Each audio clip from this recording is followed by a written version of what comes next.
আসসালামু আলাইকুম প্রিয় শিক্ষার্থী। আজকে আমরা মজার একটি লেসন করব অষ্টম শ্রেণীর ইংলিশ ফর টুডে পাঠ্য বইয়ের পেজ নাম্বার 21।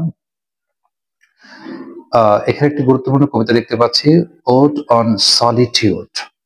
ওড মানে হচ্ছে কি গাথা বা গান, সলিটিউড মানে হচ্ছে নির্জনতা, অর্থাৎ নির্জনতার গান বা গাথা।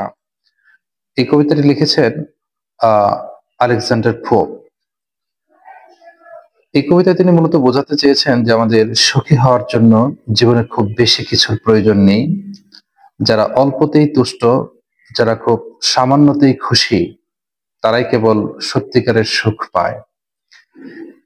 এখানে প্রথম লাইনে আমরা দেখতে পাচ্ছি, হ্যাপি দ্য ম্যান, ওই মানুষটাই সুখী, whose wish and care a few paternal acres bound, অর্থাৎ তার পৈতৃক কোনো সম্পত্তি হোক সেটা সামান্য কয়েক একর, যদি সে ওটা নিয়েই সন্তুষ্ট থাকে তবেই কেবল সে সুখী হবে। Content to breathe his native air, অর্থাৎ তার যে জন্মভূমি সেখানে সে নিঃশ্বাস নিয়েও শান্তি পাবে। কন্টেন্ট, যদি সে সন্তুষ্ট হয়। ইন হিজ ওন গ্রাউন্ড, অর্থাৎ তার নিজ মাতৃভূমিতে, নিজ জন্মস্থানেই যদি সে থাকতে পারে, সামান্য যে সম্পত্তিটুকু বা সামান্য যে জমিটুকু তার রয়েছে বা পৈতৃক সূত্রে সে যে পেয়েছে, ওটার উপর ভিত্তি করে সে যদি সন্তুষ্ট থাকে, অবশ্যই সে অনেক বেশি সুখী হবে।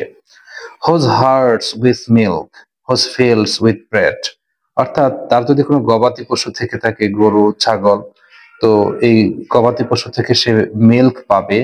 হোজ ফিল্ডস, যার জমি, তাকে কি দিবে? ব্রেড দিবে, অর্থাৎ তার অন্ন যোগাবে। ব্রেড মানে এখানে রুটি না, এখানে হচ্ছে তার অন্ন, খাদ্যের যোগান।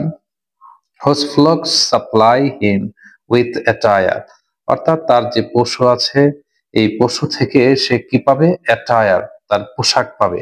অ্যাটায়ার বলতে এখানে পোশাকের কথা বোঝানো হয়েছে, অর্থাৎ তার অন্যান্য প্রয়োজনীয় জিনিস সেটা পাবে। অর্থাৎ আমরা জানি যে আহ, বিভিন্ন পশুর চামড়া, লোম, এগুলো থেকে বিভিন্ন ধরনের পোশাক তৈরি হয়।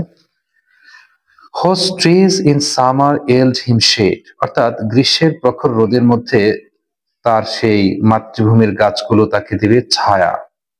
এল্ড শব্দের অর্থ হচ্ছে দেওয়া। ইন উইন্টার ফায়ার, অর্থাৎ প্রচন্ড শীতের সময় সে ওই গাছের শুকনো লতা পাতা, কাঠ, এগুলো পুড়িয়ে সে তার শরীরকে উত্তপ্ত করতে পারবে, তার হচ্ছে শীতলতা থেকে তাকে মুক্তি দিবে। Blessed, blessed who can unconcernedly find hours, days and years slide soft away, অর্থাৎ সে একটা আশীর্বাদ পুষ্ট অনেক সুন্দর একটা জীবন পাবে। who can unconcernedly find hours, days and years slide soft away, অর্থাৎ কখন যে তার ঘন্টার পর ঘন্টা পার হয়ে যাবে, দিনের পর দিন পার হয়ে যাবে, বছরের পর বছর পার হয়ে যাবে, আরামসে সে টেরি পাবে না।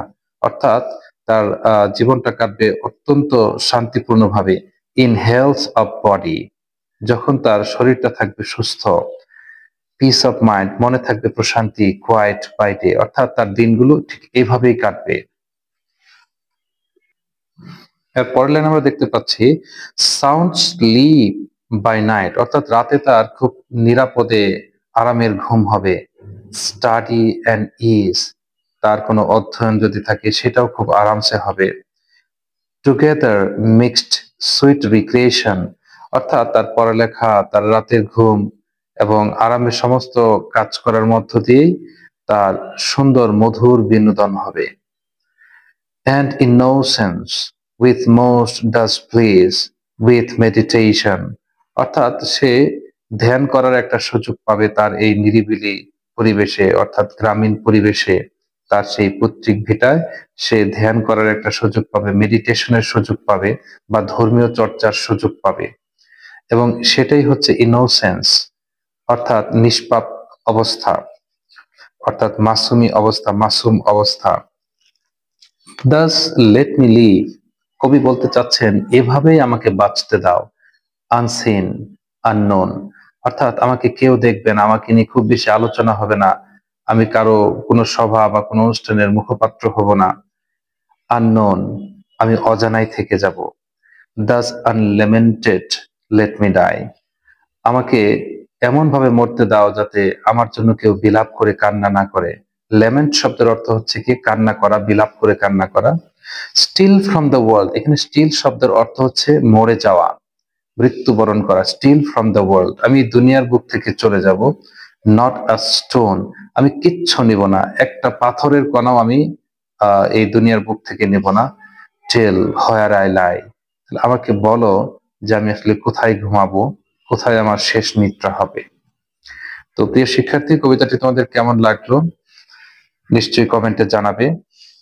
এখানে আমরা কয়েকটি গুরুত্বপূর্ণ প্রশ্ন দেখতে পাচ্ছি। What things does a happy man have, আসলেই একটা সুখী মানুষের কি কি রয়েছে, প্রশ্নটা করা হয়েছে ডাজ দিয়ে। যদি প্রশ্ন করা হয় তোমার বাবার কি আছে, what does your father have, তখন তুমি নিশ্চয়ই বলবে my father has a car, my father has vast wealth, my father has nothing. তো একইভাবে what things does a happy man have, তাহলে এই প্রশ্ন উত্তরটা কি হবে? আ হ্যাপি ম্যান, অবশ্যই এখানে হ্যাজ হয়ে যাবে তখন। আ হ্যাপি ম্যান হ্যাজ, আমরা কি কি দেখতে পেয়েছিলাম প্যাসেজ থেকে, সেটা কবিতা থেকে, সেটা আমরা সুন্দর করে আনসার করতে পারবো। How does he pass his time, আবারও ডাজ দিয়ে প্রশ্ন করা হয়েছে, তাহলে তখন উত্তর লেখার সময় কি হবে? হি পাসেস হিজ টাইম, সে তার সময়টাকে কিভাবে পার করে। How does he wish to die, অর্থাৎ সে কিভাবে মরতে চায়, তার মৃত্যুটা কেমন হওয়া উচিত বলে সে মনে করে। How do you think you can be happy in life, তো এই প্রশ্নটা তোমাকে লক্ষ্য করে করা হয়েছে যে তুমি কিভাবে জীবনযাপন করতে পারলে তুমি সুখী হবে বলে মনে করো, অর্থাৎ কিসে তোমার সুখ রয়েছে বলে তুমি মনে করো, এটা জানাও। তো এই প্রশ্নের উত্তরগুলো আমরা পরবর্তী লেসনে খুব সুন্দর করে লিখে দিব। আপাতত এতটুকুই, ধন্যবাদ সবাইকে।